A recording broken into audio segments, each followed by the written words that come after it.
Hello, hello, hello. How are you guys doing this evening? It is currently 1:01 a.m. on this cold Thursday evening going into Friday.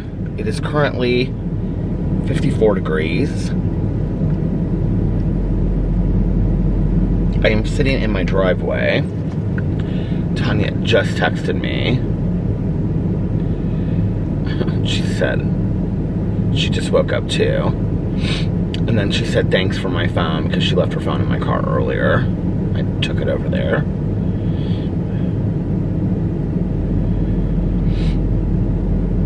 Oh man, what a day. I had to pick up Tanya and the two girls that work for her from the airport today. Alex and I went out to dinner to Maggiano's tonight, and this is my leftover Dr. Pepper. I had to go. The line was like so long at Maggiano's tonight, and so we went in there. The girl was like, do you want to, the hostess was like, do you want to just like sit in one of these tables right here? And they have like 3 tables like in the bar, but they're really like in the waiting area. And they're like, you know, half circle booths, and they have like 4 tall tables, you know, tabletops. And so we're like, yeah, sure. And so we sat in this booth, and like, so if it was like a half circle, I was sitting here and Alex was sitting here. And so we're literally facing like the waiting area. The hostess booth was like right next to us. And there were probably at any given time, like at least 20 people in the waiting area who were like standing a foot away from our table and just kind of like leaning on our booth and stuff. And I told Alex, I said, when we're done and they're seated at their tables, I'm just gonna go and like lean up against their table. Like, just because we're sitting in this waiting area, you know, doesn't mean that like you could just like sit up on our table. And it was just kind of crazy to me. It's like, people are so oblivious sometimes. But anyway, we had a really nice dinner, and yeah, and that was dinner tonight. And then we came home, and when I got home, Tanya's phone was going off, and I was like, oh my gosh, I forgot that I needed to take Tanya's phone over to her. And we had said that we were going to maybe get a fountain Coke tonight. And I said, well, I might, you know, I'm going to go take this phone over there. I didn't know if she would be up or not, or what was going on. So I called her husband, and her husband said that she was still asleep. She was so tired when she got in today.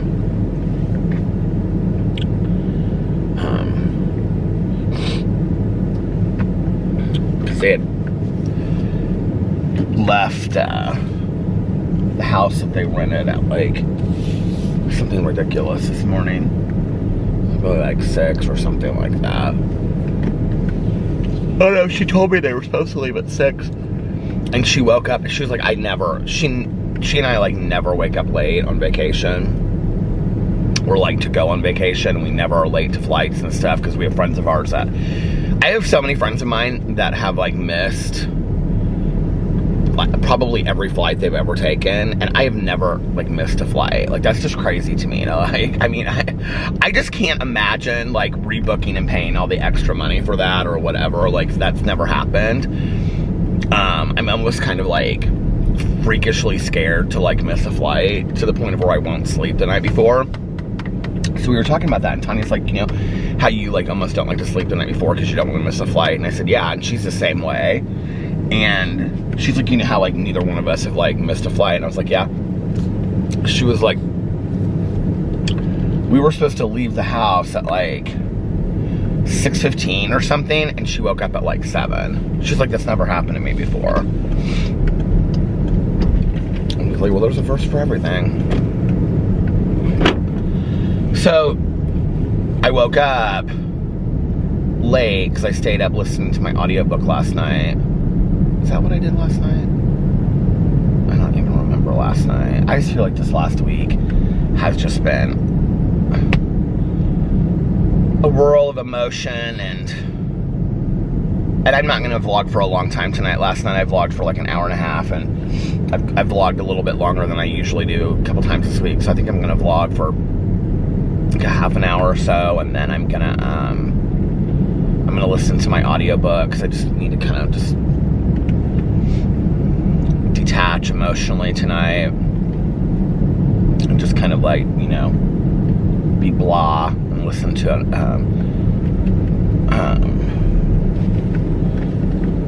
Cozy mystery,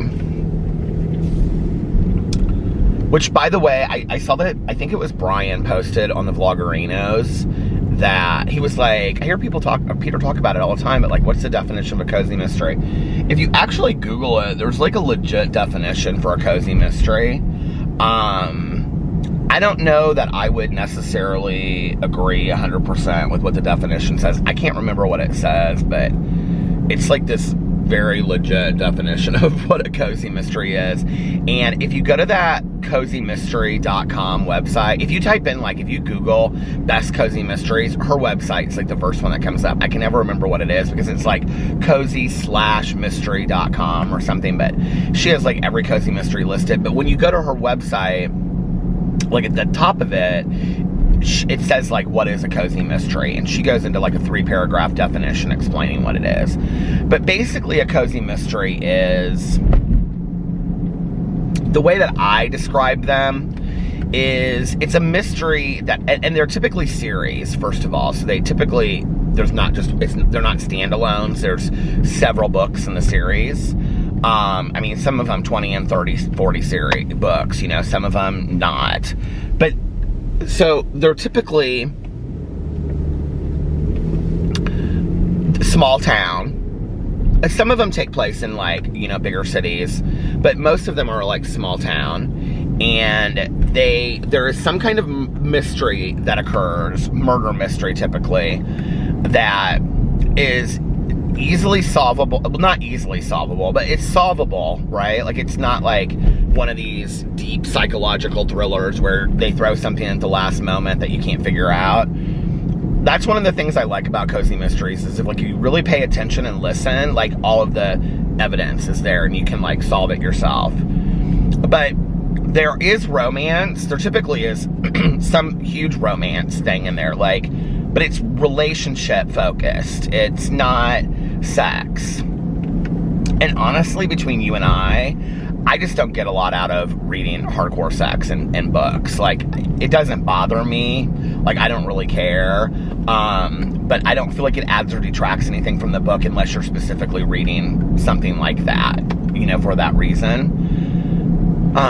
So it's more relationship building, and it's more like, you know, who does this person like? And there's usually maybe like 1 or 2 people, and it doesn't happen like overnight in the book. It usually happens over like 4 to 5 books in a series. And I mean, that's part of the element of like surprise as well, is like, are they going to ever get together, kind of thing. And then the violence, it was interesting because when I was reading some of the definitions, which were pretty spot on in the comment section of the Vloggerinos, a couple people said no violence. Sometimes actually the murders are quite violent. So I don't necessarily agree with that. But it's not like gory throughout the entire book. It's like kind of just specific to the murder that occurs, if that makes sense. And some of them are kind of scary. I mean, I've been kind of scared listening to some cozy mysteries. You know, when somebody's like out late at night and there's somebody out there in the woods and they don't know who it is and stuff like that. They're also usually built around a very likable main character and several other eccentric side characters. So, for example, the one that I'm reading right now, the main character, and she or he, but it's typically she, always has some kind of like really interesting backstory. Like, I gotta pull in here because Tanya's texting me. Like, typically the story is they've returned home or they've come to this town for some specific reason. Like they broke up or they were left at the altar or a parent is sick or has died and so they have to come home. There's always a reason, and it's kind of like a return home or they're in this town for some reason. Like the reason for the book series that I'm reading right now is that the woman, her husband went to prison for a Ponzi scheme, and the only place she has to go is this campgrounds in Normal, Kentucky. That is what she has left, because like it's the only thing the government didn't seize. And so she goes there because she really has no place else to go, and then she like turns this campgrounds that she owns called Happy Trail Campground. She turns it around. The side characters are like, there's several different love interests at the beginning. It kind of narrows down into just one. And like with the Fortune Reading books, there's just one love character in there, and it just kind of builds over a long period of time. But I don't even think in the Miss Fortune books, they like even kiss to like the 7th or 8th book. And she's actually like kind of this, like, some of them are real innocent. Like some of them are real, like they haven't dated somebody in, 10 years or whatever. But like Miss Fortune's not like that. Like she's kind of pretty with it in the world. And, so they usually have like, some kind of side characters. This one is called The Laundry Group. And it's these women that they all like meet at the laundromat. And there's Queenie that runs the jazzercise. It's always kind of this. It's Queenie that runs the jazzercise at the, well, I'll tell you who it is now, where I'm at in the book. It's Queenie that runs the jazzercise at the local church. Betts, whose husband is the pastor of the church. And there's always kind of that too, although I don't ever feel like the books are like hardcore religious, but there is always kind of like a churchy element in the book. Like in the Miss Fortune books, there's the Catholics and the Baptists, and it's like they have this competition on Sunday to see who's going to get the pudding.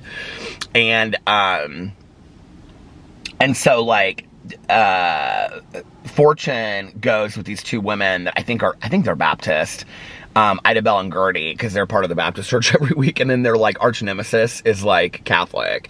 And so the first book, they're like literally running down the street towards this diner, and whoever gets there first gets the pudding for that side of the church. It's funny. So they kind of like make fun of like religiosity, while also there's always kind of like the moral standard of it. But like I think like any small town has like a religious aspect to it, which is why they included a lot in there. So there's Queenie, there's Betts. Okay, there's the woman that is the manager of the campgrounds that becomes like her closest friend, whose name is Dottie, and she chain smokes and has like curly hair, and she dresses like the 80s, and wears like flip-flops all the time and stuff. Do we call them flip-flops anymore? Thongs back in the day, do you remember that? And then there is, who else is there? Abby, that is the, where does she work? Oh, she runs the laundromat, and she also is like the local, like, social media person doing like hashtags on Twitter and stuff like that. Like that's a big part of that series. And, it's like the social media aspect of it. And then there's one other person, why can't I think of who it is? Well, and they kind of add people each time. And I don't want to tell you who, in case you like end up reading the book. What is Tanya texting me? Aw.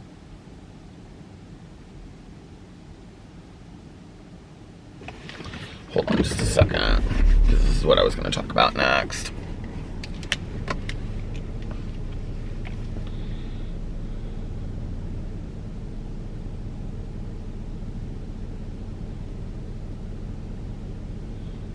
Oh man. Okay, hold on a second.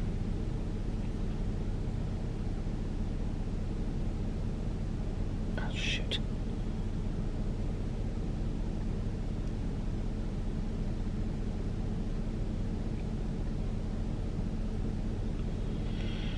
I can't spell to save my life.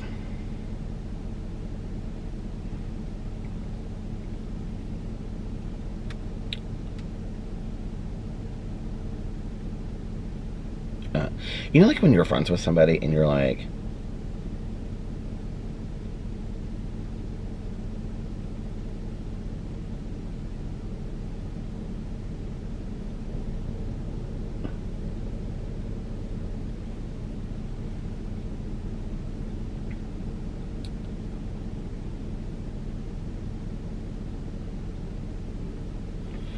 You guys give me just 1 second. I'm sorry.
Tony doesn't know how to do stuff on Facebook. Is it on her Facebook?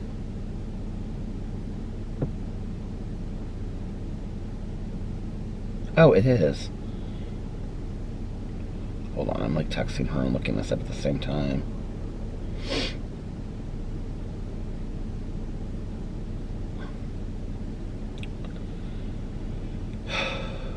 Okay.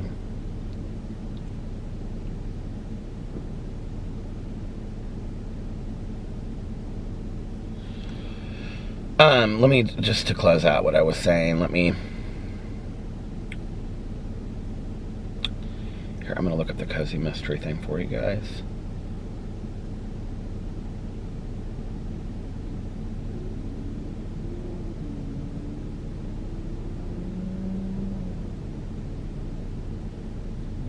It's cozy-mystery.com.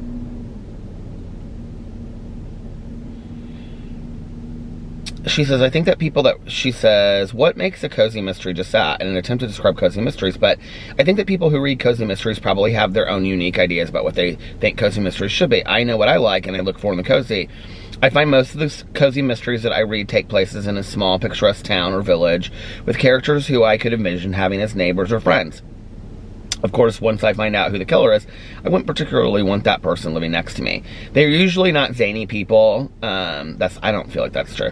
Although an eccentric or two might lurk here and there, on the whole, they are usually normal, everyday characters you might have known at one time in your life. Cozies don't usually involve a lot of gory details or explicit adult situations either.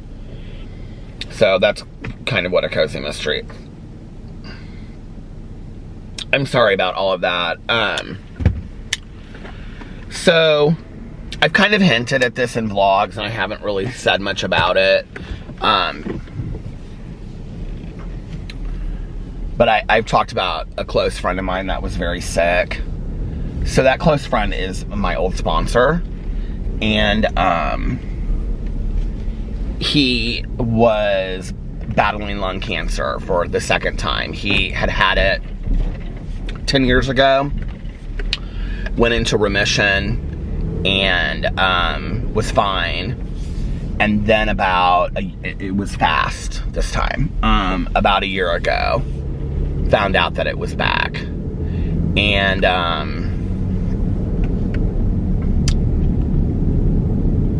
so he's been really sick for a while. Since he found out the last time, he, did treatments and everything, and it just wasn't a good prognosis. I saw him when my friend was in Overtown, and Tanya had the barbecue. That was this summer. I saw him,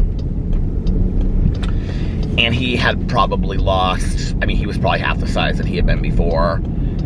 I think he was like 65. Oh, it said 67. So he was 67.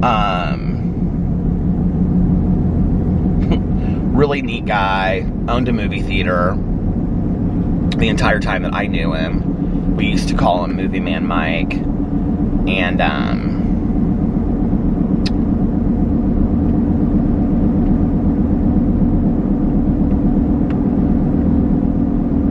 he loved boats, had sailboats. He had a sailboat that he kept in Florida, and he had a speedboat, and he just was a really great example of recovery, and sponsored tons and tons of people, and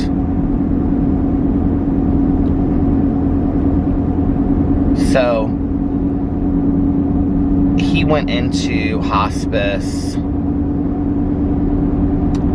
I feel like he was there for kind of a while, like 2 months ago.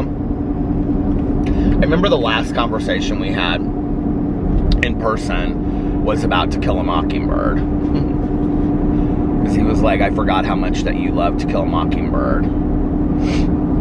And he was like, but you didn't like the movie, right? And I said, no, I love the movie. I love the movie more than the book. And he was like, oh, that movie was a horrible, horrible translation of the book.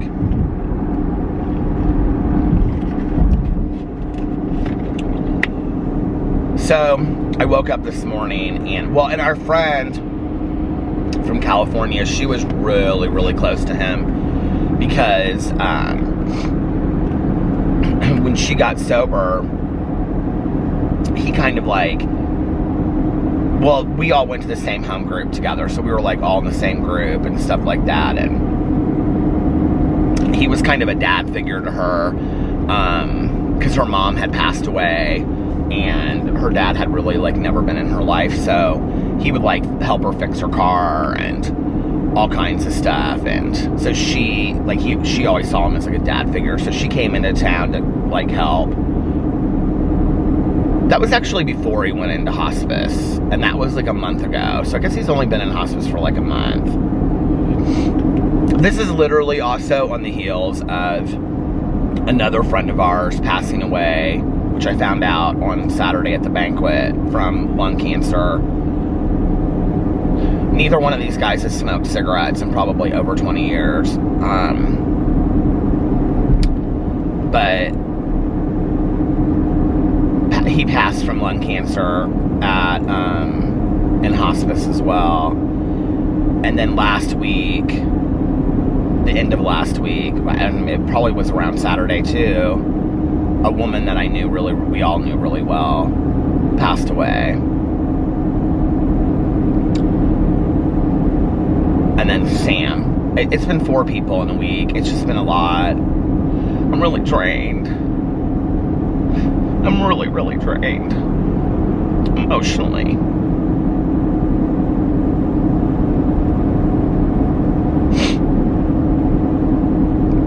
It was so interesting because somebody posted on the Vloggerinos posted, they said every time that Peter cries in a vlog, like I cry. And I thought, well, I don't really have anything that I'm going to be crying about lately, you know? And then like I wake up this morning and Tanya had found out because my sponsor's son was like,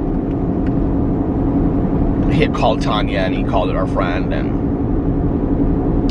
so then Tanya said that she would call, you know, all these people so he didn't have to do all the calls. And so I woke up to Tanya texting me at like when she got into the airport, you know, saying that he had passed into sleep. He was surrounded by like all these recovery people.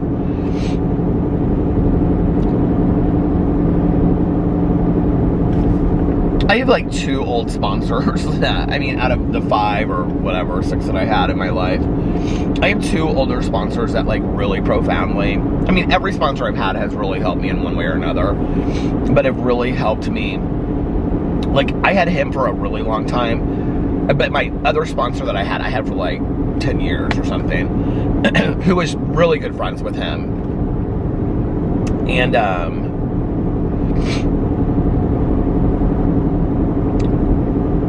and he's still out there. He's still alive. He's still doing well. But he has a lot of medical issues too, you know, and it's just like, I was just talking the other night. It's like, you know, the older that you get in sobriety, it's like, people don't make it, you know, it's like at some point.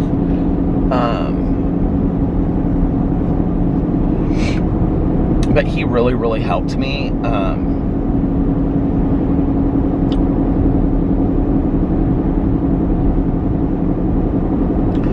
think he might have single-handedly really helped repair the relationship between me and my dad.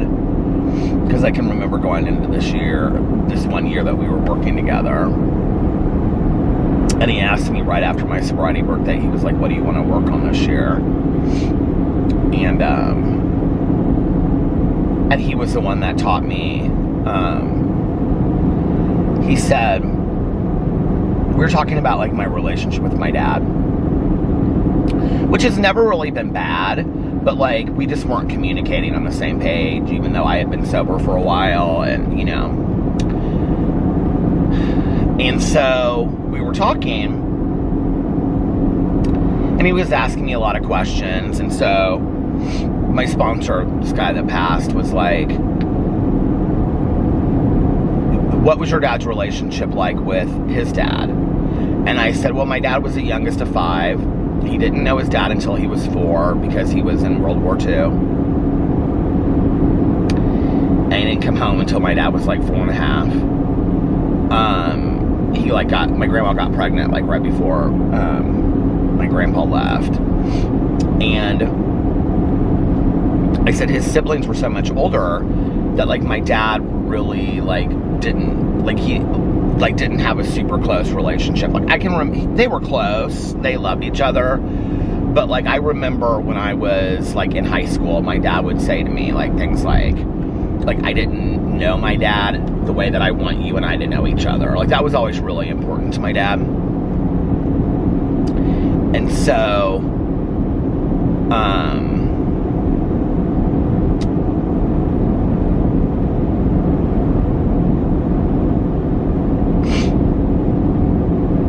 so he said to me, so your dad doesn't have a roadmap for what this adult-child relationship should look like. And like, I never had heard that before. And I was like, well, what do you mean? And he was like, so your dad doesn't have a roadmap. Like, he doesn't know what that relationship is supposed to look like.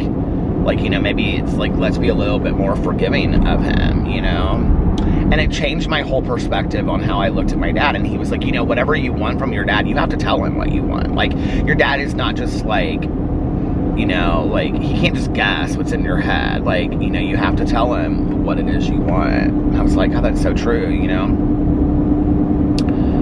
So, that kind of, like, decidedly changed this entire, I mean, like, that was when my dad and I, like, we always talked, but, like, we really started talking after that.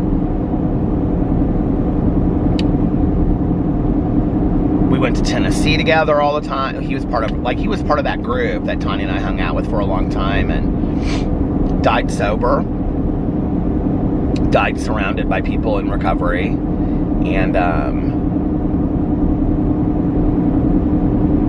he was a great guy. You know, I love him. I miss him.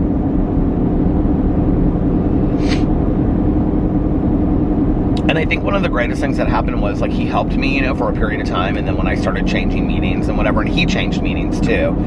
He wasn't, because he didn't live close to the north side, so he changed up his meetings. Like, we stayed really close friends.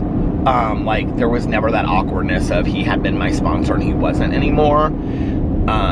I think he told me, he was like, you know, I'm not going to be coming to the north side anymore, and I like to see my sponsees face to face at least once a week. I think that, you know, you should find somebody else and whatever. But like, I still saw him all the time. You know, we still traveled together in the summers to Lake Norris, Tennessee as our group, you know, and every time my friend came in town from California, you know, we'd all get together. We'd go to his house for dinner or whatever, you know.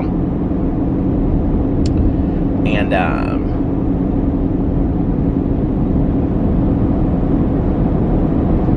can't believe he's gone.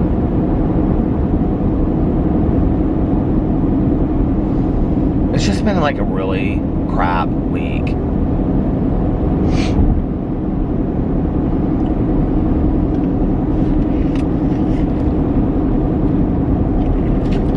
Do you ever have those times where you're like, you know, this is how I feel, right? Like, I put something out on Twitter that I had lost a close friend, and, you know, that life really truly is short. I put something like that out on Twitter, which I don't usually put that stuff, and I think I'm going to start showing more of my life on Instagram and whatever, because I really enjoy watching when other people do that. So I feel like I'm going to start doing that. But I don't usually put that kind of stuff out there. I usually save it for the vlog. I was going to make a video on my Peter Does Stuff channel today, but honestly, I just couldn't turn on the camera. It stopped. God, I didn't have any idea I was that far filming. I thought I was at like 10 or 15 minutes. But I couldn't film anything today. I was completely spent. And I was like, I'll just talk about it on the vlog first, and then I'll probably feel better after that. And I do feel better tonight anyway, after having slept and talked to friends and hung out and seen Alex and stuff like that. But it just was a rough day. It's been a rough week. And, you know, somebody commented on my Twitter, and they said, you are so inspiring and motivating because you just, no matter, like, what comes your way, you just keep going forward. And, like, that was a really kind compliment. But I just guess, what's your option? Like, I've never really understood, like, I can't shut down. I just can't stop. I mean, I guess I could, but I don't see how that's helping anything. And I honestly, like, any of these 4 people, who each of them had a huge impact on my life in some huge way, right? Like, I don't think that that's what they would want, for me just to be like, I can't go on, I can't do anything, you know? Like, and I'm not saying that. I think it's important during grieving to take as much time as you need. But for me, one of the things is, like, I got this very early on with my mom, and I can't remember who said something to me about it. I think it was my friend that lives in California, because her mom had passed like a year and a half before my mom did. And her mom's, like, loved to dance in the kitchen and stuff, and she knew my mom, and she said something to me like, you gotta dance in the kitchen because your mom can't anymore. And I, like, got it. Like, I really got that on, like, a deep level, you know, that, like, I gotta dance in the kitchen, like, as an analogy for life, you know, because my mom can't. And,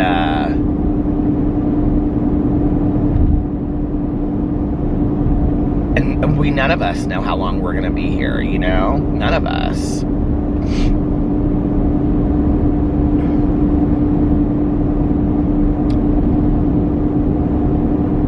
I think it's sad that, like, with each passing, it makes me, in a weird way, more appreciative of life. I wish it didn't take that for me to become truly appreciative of this amazing life that I have. And I already am appreciative and grateful, but I feel like it just, like, each time, it's just like,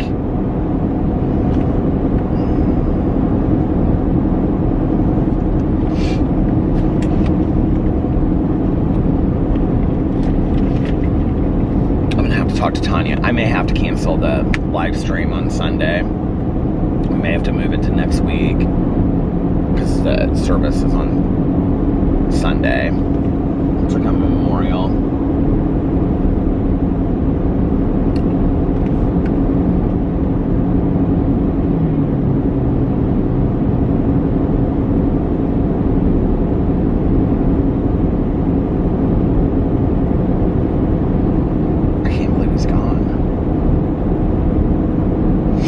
Other friend of mine that passed, you know, I had known him from, like, when I first got sober and stuff like that and was going to my home group, but I came back in and he was, like, I hadn't seen him in forever, and I didn't really know him, like, the first time around. I just knew that he went to the meeting or whatever. So the second time around,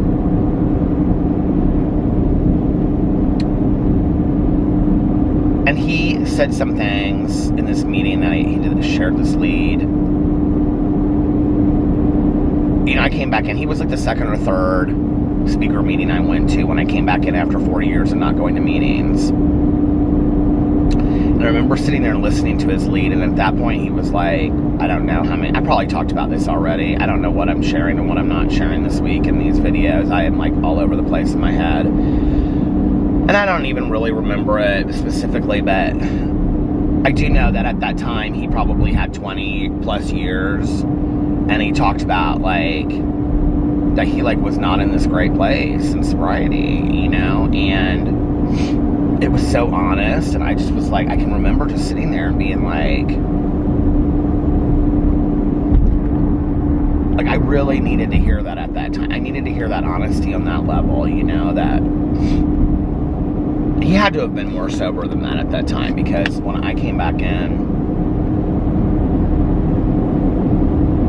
I was like 17 or 18 years sober. I was 17 years sober. So he would have been like 25, something like that.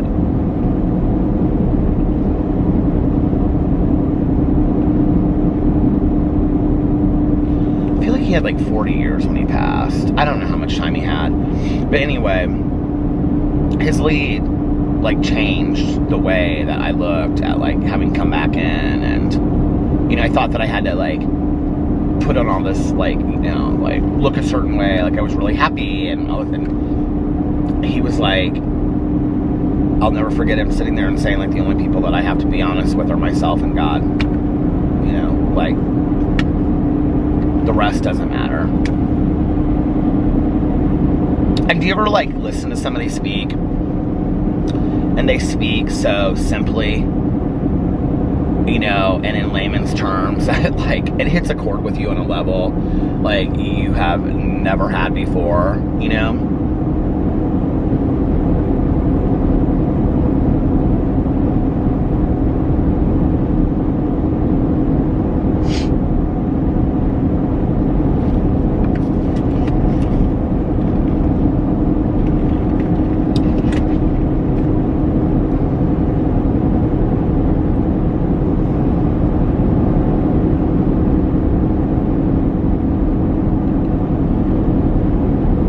At the end of my life that I've impacted, you know, at least one person on the level that they've impacted my life, especially, you know, especially my sponsor. I mean, he was so funny too. He had such a hilarious sense of humor. He used to do this joke. What did Tanya call it today? He would do this voice, and it was so funny. And he dressed very preppy. He was always like khaki shorts, boat shoes, and like a blue and white like Oxford shirt or like a polo shirt. He loved like everything to do with like being on a boat is what he loved.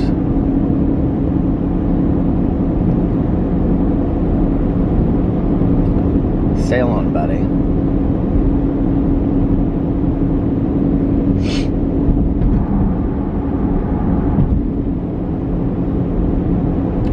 I just like, honestly, I don't feel like I can lose like one more person right now.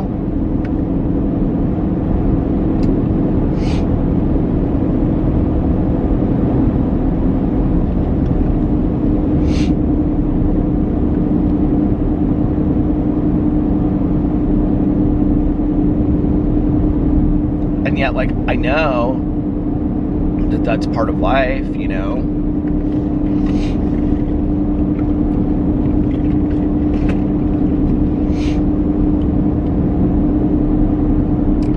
It's so weird because of like, other than my sponsor, like the other three people, like the funerals have already occurred, and I'm like, this is so weird to me. Like, you know, I was talking to a friend of mine the other day, and I was saying that like, it's so weird, like when you've gone through like deaths of like people that are close, like my mom, like my aunt, my uncle and stuff.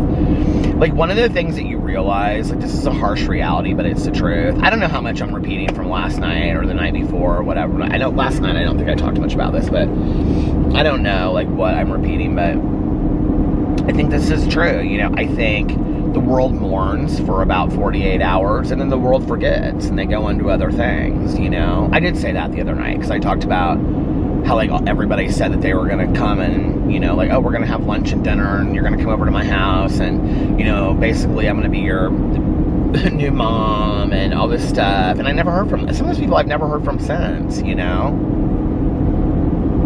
And like I said, like, the phone works both ways. Like, I could have called them as well, you know? Like, it wasn't just their responsibility. It was, I could have called as well.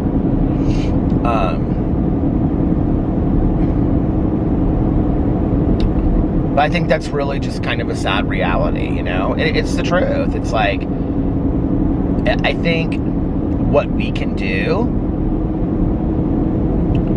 is to carry the memory of those people with us, and, you know, the true memory, not just like, I miss them, I'm sad, I miss them, but like, things you learn from them, passing that on, things that made them happy doing in your life, you know, adding those traditions to your life, you know, things like that. I think the way that they lived their life, if there was honor in that, or if there was something inspiring in that, you know, doing those things. And I think that's the way that we honor the people that have passed in our lives.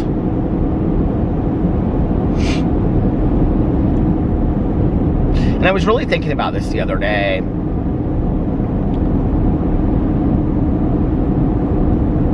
You know, because, like, I've gotten my fair share of comments through the years, like, oh, he talks about his mom nonstop and she's been dead for 14 years or whatever, you know, or 10 years or whatever it was at the time that the comment came out, or, you know, I can't believe he's still talking about her and whatever. And it's like, you know, she was my mom. I'm going to talk about my mom as long as I want to talk about my mom, until I'm done talking about her, which I probably never will be. So we'll just, you know, but I do talk about her less, because I think what happens with grieving is, at first, you know, like, when you start really talking about it, whenever, it could be 10 years after the person's passing, but maybe that's like when you really start talking and kind of like cathartically like working through stuff.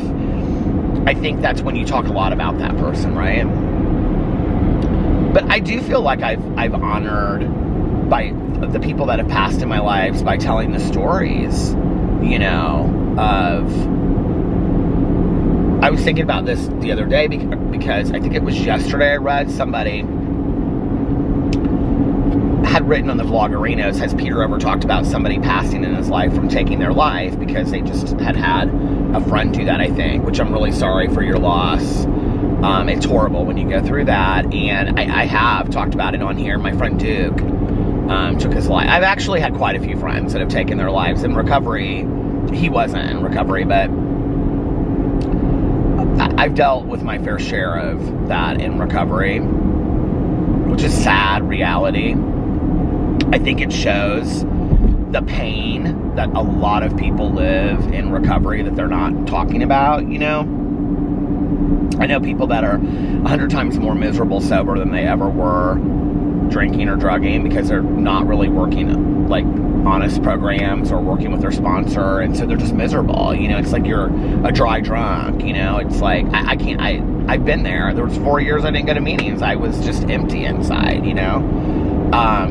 But I have talked about my friend Duke on here that took his life. I'm more than willing to talk more about it. It was weird. It was totally weird. Processing it is a completely different way. My friend in California, her mom, you know, I think you process it in a different way. I don't know why. I just think you do, or at least I have in my life.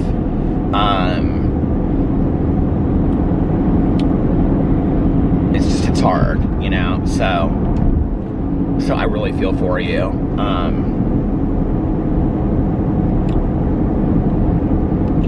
I think any death is hard. You know, I think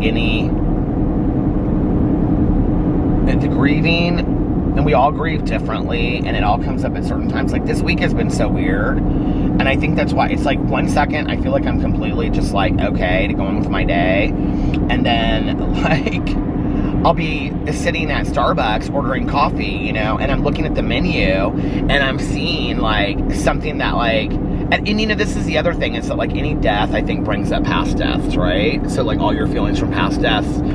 So I'm sitting there and I'm like looking at the menu, I'm just making this up, at Starbucks, and all of a sudden I'm remembering like the order that like my friend loved, and I'm bawling in a line at Starbucks, you know, or I'm driving and I'm listening to some song, and like, you know, Sailing takes me away. You know, that song comes on or something, and which it didn't, I'm making this up. You know, but like, and all of a sudden I'm thinking about my sponsor, you know? It's weird crap like that, you know? It's just, it's the most random stuff that I think is the hardest to get through. So, but you guys listen, I need to listen to my cozy mystery for a little while. I do. So I'm gonna get off here and listen to that. I know you guys are all gonna say such kind words, so I just wanna say thank you so much in advance for that. I really appreciate it. I don't think you really have any idea how much the comforting condolences and stuff they mean so much to me. This feels like a really safe place to just like share what's going on in my life. And it always has since I started. Well, not always. That's not true, not always. But it feels like a really safe place. The majority of the time it has. Definitely the last 2 years, it's felt like a really safe place to share my life. And I want to say thank you for that. And that's all because of you guys. And,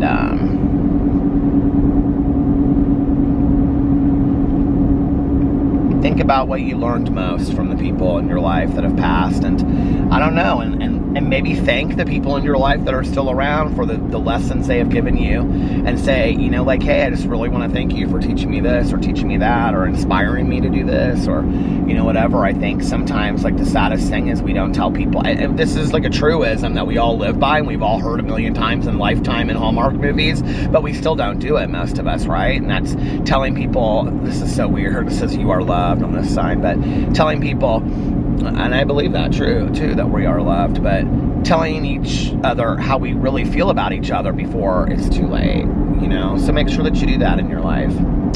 And I'm gonna get off here now, so if nobody else has told you this today, I love you, and I hope that you are having a magically amazing Friday, magically amazing beginning to your weekend. I love you guys, and I will see you tomorrow. Love ya! Wait, and I'll see you guys tomorrow. Bye. Love ya! And for those that need to hear it, and those that want to hear it, and those that just stuck around, one more, I love you! I love you guys, and I'll see you tomorrow. Bye. Love ya!